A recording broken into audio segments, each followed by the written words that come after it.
आशा करता हूं आप सब बहुत अच्छे होंगे। मेरा नाम है सिद्धांत अग्निहोत्री। स्टडी ग्लोस पे आपका बहुत बहुत स्वागत है। आज मैं आपको पूरा चाइना पाकिस्तान का खेल समझाता हूं। ये जो आतंकवाद आपको दिख रहा है, इसमें चाइना का हाथ है। क्यों पहलगांव में अटैक हुआ, पहलगांव ही क्यों, वाई, ये सारी चीजें मैं आज आपको समझा दूंगा। तो थोड़ा सा डीप डाउन बात करेंगे, लेकिन यार डीप डाउन में थोड़ा दुखी हूं क्योंकि आप चैनल सब्सक्राइब नहीं करते। मैं देखता हूं कि 40 से 50% लोग चैनल ही सब्सक्राइब नहीं कर रहे हैं। चैनल सब्सक्राइब करते हैं तो हमको भी अच्छा लगता है बहुत, क्योंकि इस तरीके का कंटेंट बनाने में। ठीक है, तो भैया सब्सक्राइब कर दो, 1 सेकंड लगेगा। तो अब क्या है कि चाइना और पाकिस्तान ये बिल्कुल एक्सपोज हो गया है कि वो साथ में काम कर रहे हैं, और चाइना पूरी तरीके से टेररिज्म को सपोर्ट कर रहा है। अगर आप चीज़ों को देखें ना, तो चीज़ें इतनी सिंपल नहीं है, चीज़ें बहुत कॉम्प्लिकेटेड हैं। जियोपॉलिटिक्स जो है वो शानदार है। जब आप जितना ज़्यादा घुसेंगे उतना ही आप बोलेंगे अबे हमको तो पता ही नहीं था। जितना ज़्यादा आप डीप घुसते जाएंगे ना, उतनी चीज़ें आपको पता लगेंगी। आपको समझ में आएगा कि इसका यहां पे क्या लेना देना। भाई टर्की वहां बैठा है, तो क्या कश्मीर में आतंकवाद को सपोर्ट करके, हमास को सपोर्ट करके उसको क्या मिलेगा? उसको मिलेगा ग्लोबल रिकॉग्निशन। टर्की बोलेगा कि देखो मुस्लिमों दुनिया भर के, तुम्हारे साथ कोई खड़ा नहीं है, मैं खड़ा हूं, मैं खड़ा हूं तुम्हारे साथ। मैं यही जंग फिलिस्तीन में भी लड़ रहा हूं, यही जंग कश्मीर में भी लड़ रहा हूं। अर्दोगान साहब ये खड़े होकर बोलेंगे, छतरी बड़ी हो रही है, समझ रहे हो? आप बोलेंगे कि चाइना को क्या मिलेगा आतंकवाद पैदा करके, चाइना को क्या मिलेगा टीआरएफ बना के या लश्कर की सहायता करके? चाइना को मिलेगा कि भारत मिनरल पैदा नहीं कर पाएगा, भारत के पास लिथियम नहीं आ पाएगा। तो चलिए शुरू करते हैं इसको और बात करते हैं कि आखिरकार ये सब कहां से हुआ है। सुपीरियर मैंस में की क्लास हमारी है और अब लास्ट क्लास होने वाली है, आप अवेल करें। और जो कॉम्बो है हमारा पर्सनालिटी डेवलपमेंट चाणक्य नीति का, 50 लेक्चर्स, 50 किताबों का रिव्यू, 25 लेक्चर्स, आप उसको अवेल करें। डिस्क्रिप्शन कमेंट बॉक्स में लिंक दिया, आज आखिरी दिन है। तो बात इतनी सी है दोस्त कि चाइना जो है, पाकिस्तान एक ऐसा देश है कि ये कभी डूब नहीं सकता। अनफॉर्चुनेटली ये सच है, वो टुकड़े हो जाएंगे क्योंकि इसके पास है न्यूक्लियर वेपन, और इसी न्यूक्लियर वेपन के बिहाफ पे ये पूरी दुनिया को ब्लैकमेल करता है। पहले पहले हम 3 हिस्से हैं इस लेक्चर के, ठीक है ना? तो पहले हिस्से में हम देखते हैं कि आखिरकार ये चाइना पाकिस्तान अमेरिका एंगल है क्या। देखिए एक चीज समझिए कि पाकिस्तान अमेरिका से भी पैसे ले रहा है। ये तो इनके डिफेंस मिनिस्टर ने बोल ही दिया है कि हम ये जो काम है आतंकवाद का, वो ब्रिटेन और अमेरिका के लिए पिछले 30 सालों से करते आ रहे हैं। ऑपरेशन साइक्लोन के तहत रोनाल्ड रेगन मीटिंग कराए थे आतंकवादियों से, उन्होंने जिहाद बना दिया था। उन्होंने मुजाहिदीन खुद भी जिहादिस्ट थे, और वही 1989 में जब सोवियत भागा तो वही जिहादिस्ट जो है वो कश्मीर की तरफ मुड़ गए, वो मुजाहिदीन यहां पे मुड़ गए कि जाओ यहां पे फैलाओ जिहाद। और उसके बाद 9/11 कर दिया, तालिबान मतलब अफगानिस्तान को आतंक का अड्डा बना दिया, सेंटर ऑफ टेररिज्म, और उसमें पाकिस्तान का बहुत बड़ा हाथ था। भर भर के पैसे मिले अमेरिका को, अमेरिका के थ्रू पाकिस्तान गए हैं। लेकिन अब चीजें बदल गई हैं। सऊदी अरेबिया 1987 तक या उसके बाद भी, जब से हमास बना है, वो पाकिस्तान को सपोर्ट करता था। लेकिन जब एक तो अमेरिका ने ये सऊदी अरेबिया यूएई को अपने साथ कर लिया, फिर इस्लामिक वर्ल्ड के 3 लीडर बनना चाह रहे थे, टर्की, ईरान और सऊदी। सऊदी लीडर है क्योंकि उसके पास है मक्का मदीना और अमेरिका का सपोर्ट। टर्की और ईरान का भी कोई लेना देना है नहीं, लेकिन टर्की कह रहा था हम लीडर है, तो टर्की ने पाकिस्तान में कश्मीर का सपोर्ट करना शुरू कर दिया। ये सऊदी को बिल्कुल भी नहीं भाया। मुस्लिम ब्रदरहुड के तार पाकिस्तान से मिले, सऊदी ने बोला कि अबे दिमाग खराब हो गया क्या बे तेरा, चलो हम भारत के पास चलते हैं। भारत ने बहुत अच्छी नीति, स्पेशली पिछले जब से मोहम्मद बिन सलमान आए तब से भारत की नीति जो है बहुत बढ़िया रही है। अमेरिका का रोल रहा है कि अमेरिका पाकिस्तान को आईएमएफ से जो 20-25 बार पैसा मिला है वो अमेरिका के थ्रू ही मिला है। क्यों? क्योंकि अमेरिका पाकिस्तान को भारत के खिलाफ यूज करता है, ठीक है। लेकिन अभी पाकिस्तान, हाल फिलहाल में अमेरिका ने नहीं ध्यान दिया, लेकिन अमेरिका ने ध्यान दिया है चाइना पे। अब चाइना जो है वो पूरी तरीके से प्रो पाकिस्तान है। चाइना ने पाकिस्तान को सब कुछ दिया है। चाइना ने पाकिस्तान का पूरा न्यूक्लियर प्रोग्राम बनाया है। चाइना ने पाकिस्तान को यूरेनियम से लेकर एक्सपर्टीज तक सब कुछ, एवरीथिंग चाइना हैज गिवन। बदले में पाकिस्तान ने अपना पूरा देश बेच दिया है, अपने लोगों को बेच दिया है, अपने जनरल्स तो उनके खुद ही बिक गए हैं, वो गोद में जाके बैठ गया है। तो चाइना को इससे कोई दिक्कत नहीं है, चाइना को सीपेक बनाना है, चाइना का अपना इंटरेस्ट है। चाइना, आप ऊपर जाएंगे जिंजियांग, ये कासगर रीजन जो पूरा का पूरा है, यहां पे चाइना के पास बहुत सारे मिनरल्स हैं। तो पाकिस्तान स्ट्रैटेजिकली चाइना के लिए बहुत इंपॉर्टेंट है। जो शजगाम वैली पाकिस्तान ने चाइना को दी थी, वहां पे चाइना, वो पीओके की है, वहां पे चाइना ने अपनी फौजें बिठा रखी हैं। अब पाकिस्तान इधर चाइना की गोद में है, अमेरिका चिढ़ता है पाकिस्तान, अमेरिका को पाकिस्तान से समय कोई लेना देना नहीं है, बट चाइना से लेना देना है। अमेरिका का सबसे बड़ा सिरदर्द कौन है? चाइना। चाइना के लिए अमेरिका ने भारत को खड़ा कर दिया, वो भारत को सपोर्ट कर रहा है, लेकिन इधर पाकिस्तान भारत में आतंक फैला रहा है। तो अब अमेरिका का मूड खराब है, अमेरिका इसलिए बार बार क्रिटिसाइज कर रहा है, लेकिन फिर भी अमेरिका पाकिस्तान को पैसा दे रहा है, 1.4 billion, 1.3 billion. Still Pakistan, IMF और वर्ल्ड बैंक मतलब है अमेरिका, तो भर भर के पाकिस्तान को अभी भी पैसा दे रहे हैं। लेकिन अब पाकिस्तान की स्थिति बहुत ज्यादा खराब है, क्योंकि जिस तरीके से वो चाइना की तरफ बढ़ रहा है, अमेरिका सारी चीजें उससे वापस लेने वाला है, ठीक है ना। लेकिन याद रखिएगा, अमेरिका दोगला देश है, आप इसके ऊपर बिल्कुल भरोसा नहीं कर सकते। अब हम बात करते हैं चाइना पाकिस्तान के एंगल की। देखिए, चाइना, पाकिस्तान और आतंकवाद, इसका चोली दामन का साथ है। क्या हुआ है कि जैसा कि मैंने बताया कि चाइना ने पूरी दुनिया में अपना इन्फ्लुएंस पैदा किया है। चाइना डिक्टेटरशिप्स के साथ ज्यादा डील करता है, क्योंकि डेमोक्रेटिक लोगों के पास दिमाग होता है, तो इसलिए अफ्रीका में चाइना ने बहुत बिजनेसेस खोल रखे हैं, बहुत, वो सब जो है एक ना एक दिन चाइना को, सबका खेल, सब सारे देशों को चाइना के खेल समझ में आ ही जाता है, राइट। आतंकवाद से आखिरकार चाइना को फायदा है क्या? फायदा यह है कि भारत जो है वो हमेशा से परेशान रहेगा, ठीक है। भारत को क्यों परेशान करना है?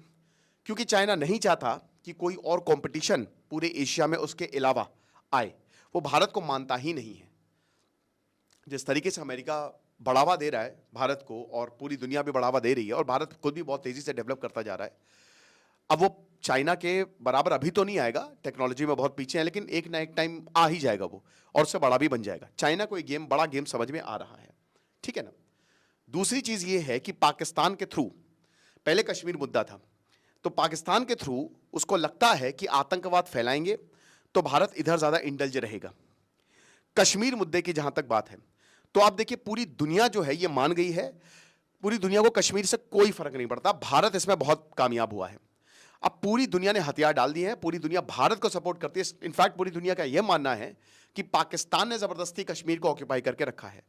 देखिए, भारत क्या कहता है? आतंकवाद खत्म करो। दूसरा कहता है कि अब पीओके पे बात करेंगे, उसके बाद हम एक दूसरे से बातचीत करेंगे, वरना बातचीत होगी नहीं। और कभी भी पाकिस्तान ये करने वाला है नहीं, तो कभी भी बातचीत नहीं होगी। आप समझ रहे हो? इसका मतलब जो भारत चाहे वो कर सकता है, जो पाकिस्तान चाहे वो कर सकता है। लेकिन यहां चाइना का एंगल इसमें बहुत बड़ा आ जाता है। एक तरीके से चाइना ने कश्मीर मुद्दे पे आतंकवाद खड़ा किया है पाकिस्तान का। यह हमको कैसे पता चला? यह हमको पता चला दोस्तों, जब पिछले अक्टूबर में अटैक हुआ था, तो उस अटैक में नाइट जो आतंकवादी मिले थे, जो राइफल्स मिली थी वो पाकिस्तान की बनी हुई थी, गोलियां पाकिस्तान की थी। जो नाइट कैमरे होते हैं ना, ठीक है, जो जिससे आप देख सकते हो नाइट विजन, वो पाकिस्तान के थे, चाइना के थे।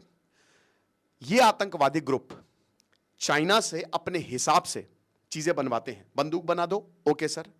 इंफ्रारेड कैमरे बना दो, ओके सर। अत्याधुनिक चीजें चाइना पाकिस्तान को देता है, ठीक है, इनके आतंकवादी संगठन को देता। अब कौन से आतंकवादी संगठन? एक टीआरएफ अभी बना 2019 में। क्यों बना? क्योंकि 370 हट गया, 370 हट गया। लश्कर का सीधा सीधा यहां पे रोल आने लगा, लश्कर जैश का। तो लश्कर इधर, उसने बोला कि तुम टीआरएफ बना लो, ठीक है ना, टीआरएफ बना लो, तुम अपना पल्ला झाड़ लेना। और टीआरएफ इसलिए भी क्योंकि इसमें कहीं इस्लाम नहीं है, तो पूरी दुनिया में जो भी रेजिस्टेंस ग्रुप है हम उनको सपोर्ट ले सकते हैं। माफ कीजिएगा, जरा कैमरा ऑफ हो गया था। दिमाग बहुत ज्यादा खराब हो जाता है गुरु, जब ऐसे फ्लो में लेक्चर करो और कैमरा ऑफ हो जाता है।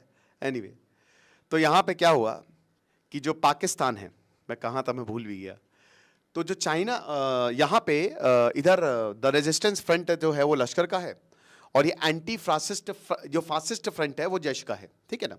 तो दोनों ने, और एक दूसरे को दोनों सपोर्ट करता है। 2019 में ही बनाई है। अब ये नया फ्रंट है, ठीक है ना, ये नया फ्रंट है।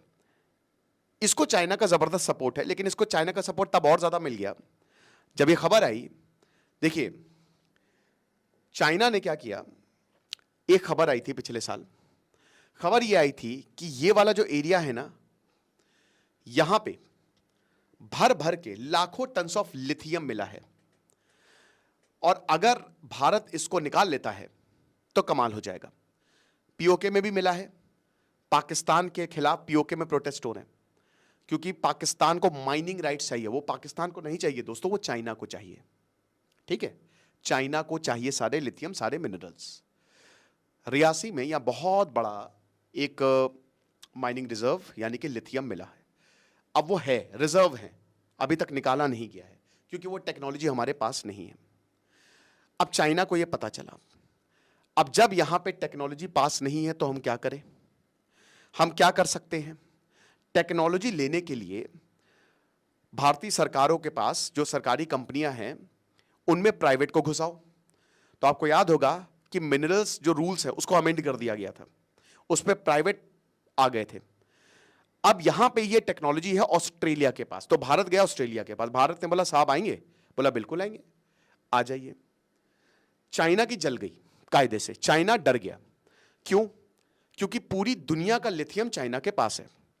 चाइना के खुद का लिथियम खाली 10% है जो लिथियम रिजर्व है, लेकिन जो अफ्रीका और जो साउथ अमेरिका में भर भर के लिथियम रिजर्व है ना, वो चाइना चलाता है। वो अपनी कंपनी क्रिएट करके वो चाइना के पास एक तरीके से है। तो चाइना सब उसके कंट्रोल में है। तो पूरा कंट्रोल जो है वो चाइना के पास आ गया है लिथियम के मामले में। और लिथियम किस में लगता है? ये लगता है ई व्हीकल्स में। जो क्लीन एनर्जी की बात कर रहे हैं, जो फ्यूचर है, लोग अरब नहीं खरबपति बनेंगे अगर आप ई व्हीकल या जो जितनी भी चीजें रिन्यूएबल सोर्स से चलेंगी जिसमें पोल्यूशन कम होगा। भारत का भी है ना, 5 हमने कमिटमेंट्स किए थे कि हमको 0 कार्बन जाना है। तो अब मान के चलिए, और वैसे भी अब तो आप देख ही रहे हो कि ये तो भारत में इतनी सप्लाई नहीं है और अच्छी ई व्हीकल्स आ नहीं रही हैं। वरना भाई हर कोई ई व्हीकल चला रहा है, क्योंकि पेट्रोल का खर्चा ही नहीं है। जिस दिन ई व्हीकल आ गई ना, बहुत ऐसे सप्लाई, बड़ी बड़ी कंपनी होंडा, हीरो, ये सब सप्लाई करने लगी ना, सब खत्म हो जाएगा। तो उसका दिल जो होता है ना वो लिथियम है, उसका फ्यूल लिथियम है। ठीक है, वो भारत के पास यहां पे मिला, और भारत ने ऑस्ट्रेलिया से ये करार भी कर लिया। चाइना को ये पसंद नहीं आया। तो चाइना को पता है कि भाई इसको, इस पूरे के पूरे रीजन को डिस्टेबलाइज करना है। कैसे करेंगे? टीआरए को सपोर्ट करो और ये जो फास्टेस्ट फ्रंट है उसको सपोर्ट करो। एक और चीज है कि भारत ने यहां पे, ये जो आप देख रहे हो ना, ये पूरा का पूरा रीजन, यहां पे मिलिट्री ग्रिड है, एक इंटीग्रेटेड स्ट्रक्चर है, जिसमें यहां पे भारत की इंटेलिजेंस एजेंसीज, हमेशा याद रखिएगा कि RNAW ये जो है ये एक्सटर्नल थ्रेट्स के लिए है, बाहर, और इंटेलिजेंस ब्यूरो इंटरनल थ्रेट्स के लिए। भारत के अंदर काम करती है, भारत के बाहर काम करती है, हमेशा याद रखिए। और NIA सब देखती है। तो एक तरीके से हम जब इस पूरे एरिया की बात करते हैं तो हमारी इंटेलिजेंस एजेंसीज शामिल हैं, हमारी इंडियन आर्मी शामिल है, जम्मू कश्मीर की पुलिस शामिल है, सिक्योरिटी एडवाइजर शामिल हैं, और वहां के बहुत सारे वर्कर शामिल हैं, बहुत सारे लोग शामिल हैं जिनको इतने समय से आर्मी ने नर्चर किया है। तो एक पूरी ग्रिड बन गई है। तो ये वाला एरिया पूरा सेफ हो गया है। तो यहां पे आसानी से, ये श्रीनगर है और ये ऊपर वाला एरिया जो है ना, आप आसानी से घूमने जाते हो। यहीं पे अनंतनाग पड़ता है ना, यहां पे ये सब पूरा सेफ है। सेफ कौन सा एरिया नहीं है मैं बताता हूं। यहां पे ये पूरी मिलिट्री ग्रिड है, ये चाइना को पता है। इस मिलिट्री ग्रिड को कंट्रोल, ये पूरा पता है। इस मिलिट्री ग्रिड को कमजोर करने के लिए ही चाइना ने ये लद्दाख वाला फ्रंट खोला था दोस्तों, कि आधी सेना जो है वो वहां चली जाए ताकि इसको कमजोर किया जा सके, ताकि पाकिस्तान यहां पे आतंकवाद फैला सके। दूसरा, ये जो नीचे वाला, ये जो राजौरी और पूंछ वाला एरिया है, ठीक है ना, ये पीर पंजाल रेंज है। यहां पे ग्रिड बहुत ज्यादा स्ट्रांग नहीं है, और ये पहाड़ी एरिया है, नदियां बहती हैं यहां से, यहां फेंसिंग नहीं है बहुत प्रॉपर, ठीक है, और घने जंगल हैं यहां। और ये सब मुजफ्फराबाद और ये मीरपुर, ये सब इसके पास है, ये बॉर्डर है मेन। यहां से होती है घुसपैठ, यहीं से घुसते हैं और उसके बाद ये आतंकवादी यहां पे जाते हैं। अब आप समझे क्या मांजरा है पूरा का पूरा, किस तरीके से चाइना ने ये चाल चली है। तो बात इतनी सी ही है।